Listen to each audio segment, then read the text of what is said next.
টক মিষ্টি জাল আমলকির আচার। আমলকির আচার খুব সহজভাবে কিভাবে বানানো যায় সেই রেসিপিটা আজকে আমি আপনাদের মাঝে শেয়ার করছি। আশা করছি আজকের রেসিপিটা অনেকের কাছেই অনেক অনেক ভালো লাগবে এবং অনেক উপকারেও আসতে পারে। আসসালামু আলাইকুম, welcome back to my channel. আমার চ্যানেলে আরও নতুন একটি ভিডিও দেখার জন্য সবাইকে ওয়েলকাম জানাচ্ছি। আশা করছি যে যেখান থেকে আমার ভিডিওগুলো দেখছেন সবাই অনেক ভালো আছেন, সুস্থ আছেন। আমি আলহামদুলিল্লাহ আপনাদের সকলের দোয়ায় এবং আল্লাহর রহমতে অনেক অনেক ভালো আছি। আমলকি আচার বানানোর জন্য এইখানে আমি 1 কেজি পরিমাণ আমলকি নিয়েছি। আমলকি আচার বানানোর ক্ষেত্রে পাকাপোক্ত আমলকি নিলে সবচেয়ে ভালো আচার হবে। অনেক দিন পর্যন্ত সংরক্ষণ করা যাবে, সেই ক্ষেত্রে খেতেও অনেক ভালো লাগবে। আমলকিগুলিকে প্রথমে ভালোভাবে ধুয়ে পরিষ্কার করে নিয়ে তারপর এটাকে সিদ্ধ করতে হবে। আমি আগে থেকেই পরিষ্কার করে নিয়েছিলাম, এখন সিদ্ধ করার জন্য একটি পাতিলে দিয়ে দিচ্ছি। পর্যাপ্ত পরিমাণে এখানে পানি দিয়ে নিচ্ছি। সিদ্ধ করার সময় যেন আমলকিগুলি পানির নিচে থাকে সেক্ষেত্রে লক্ষ্য করবেন। 5 মিনিট জাল করার পরে দেখবেন ফেটে ফেটে গিয়েছে। এটাকে 5 মিনিটের জন্য হাই হিটে এটাকে সিদ্ধ করে নিব। বলক চলে এসেছে, আমি একটু নেড়েচেড়ে দেখছি সিদ্ধ হয়েছে কিনা। দেখুন ফেটে গিয়েছে। এখন নামিয়ে একটি ছাঁকনির সাহায্যে পানিটাকে জড়িয়ে নিব, তারপর ঠান্ডা হওয়ার জন্য অপেক্ষা করব। দেখুন প্রত্যেকটা আমলকি ফেটে গিয়েছে। আমি এখানে বিচিগুলি আলাদা করে ফেলে দিব। ঠান্ডা হওয়ার জন্য অপেক্ষা করছি, তারপর বিচি ফেলে দিয়ে আবারও ক্যামেরার সামনে আপনাদেরকে দেখিয়ে দিব। আপনারা চাইলে বিচি সহই কিন্তু আচারটা তৈরি করতে পারেন। আমি বিচিটা আলাদা করে আচারটা রেডি করে নিচ্ছি।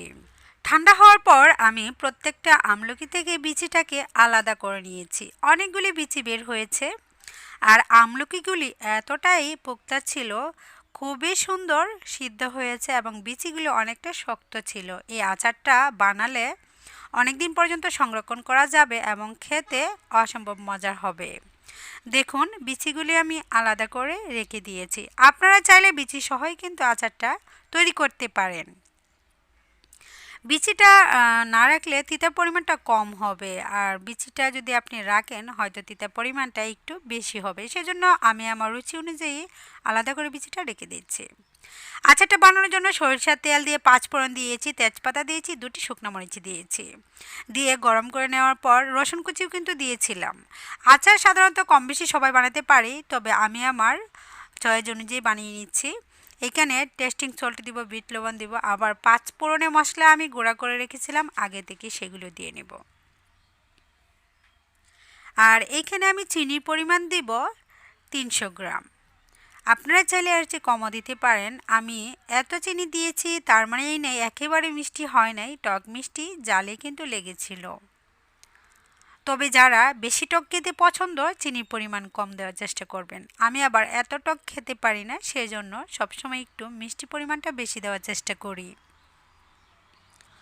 যারা মিষ্টি খেতে চান না আচারে, সেক্ষেত্রে চিনি পরিমাণ কম দেবেন বা না দিলেও কিন্তু চলবে। আমলকি একটি সুস্বাদু খাবার, সেই সঙ্গে অনেক পুষ্টিকর খাবার। আমলকির উপকার নিয়েও কিন্তু অলরেডি ভিডিও আপলোড করে দিয়েছি। আজকে আর উপকারিতা নিয়ে আলোচনা করছি না, আজকে শুধু আচার রেসিপিটাই আপনাদের সাথে শেয়ার করে নিচ্ছি। এইখানে কোনো পানি অ্যাড করিনি, শুধু চিনি থেকে পানি বের হয়েছে শিরার মতো। দেখুন এটা টানতে টানতে শুকিয়ে যাবে। যতক্ষণ পর্যন্ত আমি আচারটা রেডি করছি ততক্ষণ পর্যন্তই কিন্তু আমি নেড়ে চেড়ে দিচ্ছি। যেহেতু এখানে আমি চিনিটা দিয়েছি পানি ছাড়াই, তো লেগে যেতে পারে, সেই জন্য অনবরত আমি নেড়ে চেড়ে দিচ্ছি। এখানে আপনারা চাইলে জালের পরিমাণটা বেশি দিতে পারেন, তবে সব কিছুই আমি আমার পরিমাণ মতো করে দিয়েছি। আচারটা বানাতে আমি 10 মিনিট সময় নিয়েছিলাম চুলার উপরে রেখে। হাই ফ্লেমে জাল করে তারপর চুলার আঁচটা আমি কমিয়ে দিয়ে নেড়ে চেড়ে নিচ্ছি। যতক্ষণ পর্যন্ত চিনি যতক্ষণ না শুকাচ্ছে ততক্ষণ পর্যন্তই চুলার উপর রেখে আমি নেড়ে চেড়ে দিয়েছি। দেখুন অনেকটাই কিন্তু আঠালো ভাব চলে এসেছে। তো একেবারে আচার আমার কমপ্লিট। এখন আমি চুলা থেকে নামিয়ে একটি বাটিতে পরিবেশন করে নিচ্ছি।